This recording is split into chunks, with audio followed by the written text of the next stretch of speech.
you know, down south. Black folks, nothing about old white racism, systemic racism, just stupid shit. Nothing. It's just all, you could do this, we all had the guys and girls we knew that was going to go to college, and they did, A lot of them that I know went to school with me, lawyer or whatever, doctor, got doctorates and all that. Rest of them, went to prison, There's a lot of them. I ain't laughing like that, a lot died. But you also had the ones you knew was going to college, and some went to tech school.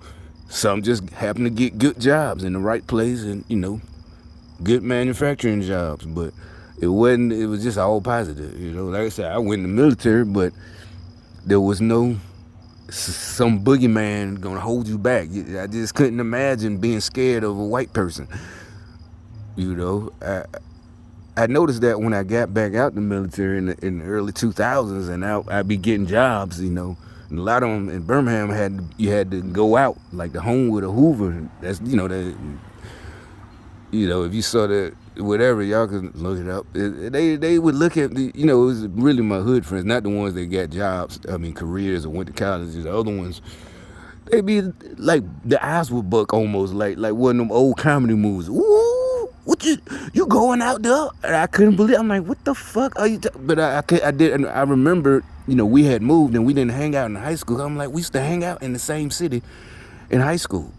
Car full of niggas. They never mess with us. Over in Vestavia at the bowling alley, at what's the golf place? Putt playing video games. Mortal Kombat and fucking whatever else was out at the time. Stand out there till they close. Vestavia, get back in the car, head back Birmingham, hit the highway or take the road. Sometimes we take the street road. They never got behind us, what you niggas doing? Nothing. Or the women that work in there, they never said nothing other, asked for some change or put $5, nothing, having a ball. And so when I got back, I was like, what the fuck? Oh, that's right. Y'all niggas never left Birmingham. Yeah, y'all never left the hood. Y'all, this is like y'all been trapped here the whole time.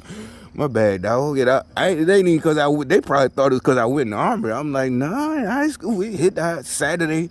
I come pick some of them up because I had the car.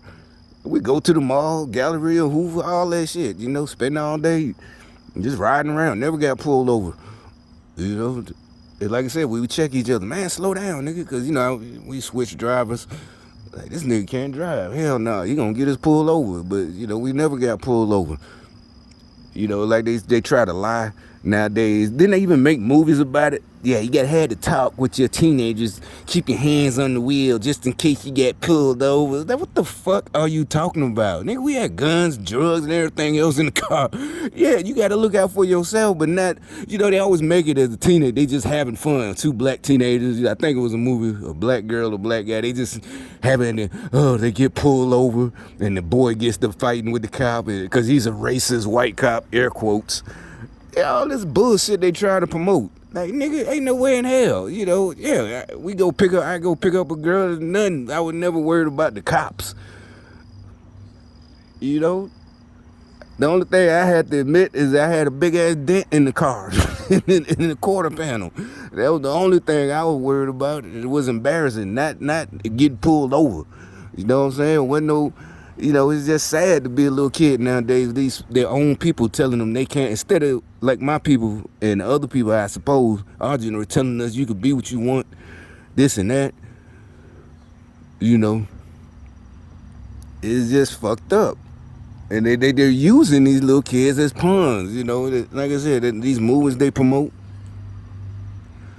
with the, like I said, getting pulled over, like, we worried about not getting pulled over because we doing something. But it wasn't they gonna kill us. Nobody thought that they gonna shoot us. Wasn't even gonna run because I was too cool to run. I had some fresh clothes. I had the first Jordans, with some Levi. I bought myself with my own money. So no, I ain't running and fighting with the cops. I got jewelry on and everything. I'm fresh as hell, nigga. I ain't finna fight with no goddamn cop. If I would've got pulled over, but that's why you smooth. You don't speed. You don't swerve. You don't do none of that shit.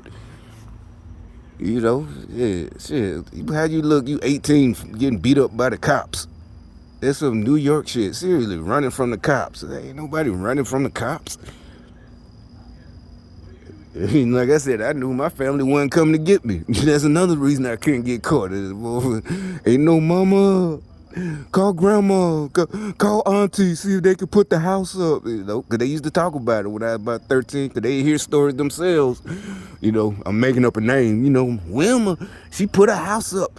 And that boy they don't know where he at. He didn't jump bail. They gonna take her house. It's like, oh hell no. I knew better that they wouldn't. You just done. You just got to sit there at the trial and hope you the little raggedy public defender that's overworked with like 500 cases. I don't know. I'm exaggerating. Gonna get you off, which he ain't. Cause ain't nobody coming to get you. Ain't nobody putting up their house. Ain't. Your ass just does. So no, you can't get caught. That's the shit you supposed to be teaching these kids now. Instead, the parents fighting for them with the cops. You badass kid. If he gonna be bad, like I said, he gotta be like we was. We knew we was bad, and we took a responsibility. Like shit, nigga, I know what the fuck I'm doing. That's why I ain't get caught. They treat these kids like they babies. We 14, 15 already knew consequences. 14, like shit, they charging niggas as adults if you get caught at 14. And I knew that.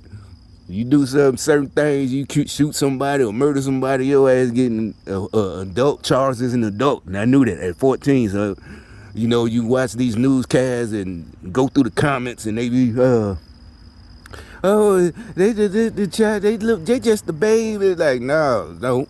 I know for a fact the 14-year-old can comprehend that's what I'm saying. If you stop treating them like babies, they'll stop acting like that.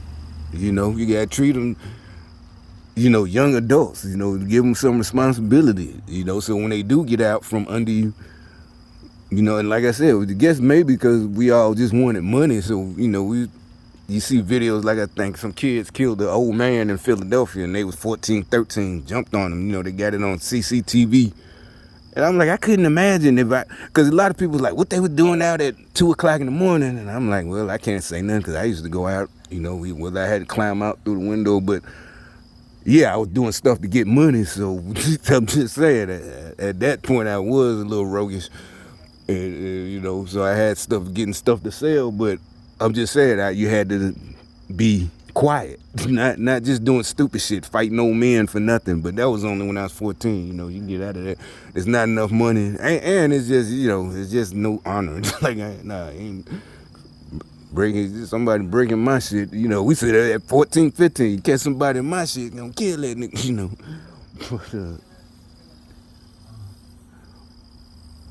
they not tried, they wasn't making money. And like I said, when I used to live in Atlanta, I had a job at 14 in 8th grade, Shit, I went and got a job at McDonald's. Started on the grill. Why? Because you wanted some money. As a kid, 14, that's all your money. That's all yours. $80 a week or whatever. That's a lot of money. Shit. Bought my own Nintendo. I was the first one to have, at least on my block. Nintendo had been out, but, I at least... And I bought it myself. Yeah, bought my own Super Nintendo. Mike Tyson Punch Out. But shit, see what I'm saying? It's just the way they teaching these kids on purpose. But I think the reason is they want to be able to take over easier, just by saying boo. The tech nerds, the Klaus Schwab and all them.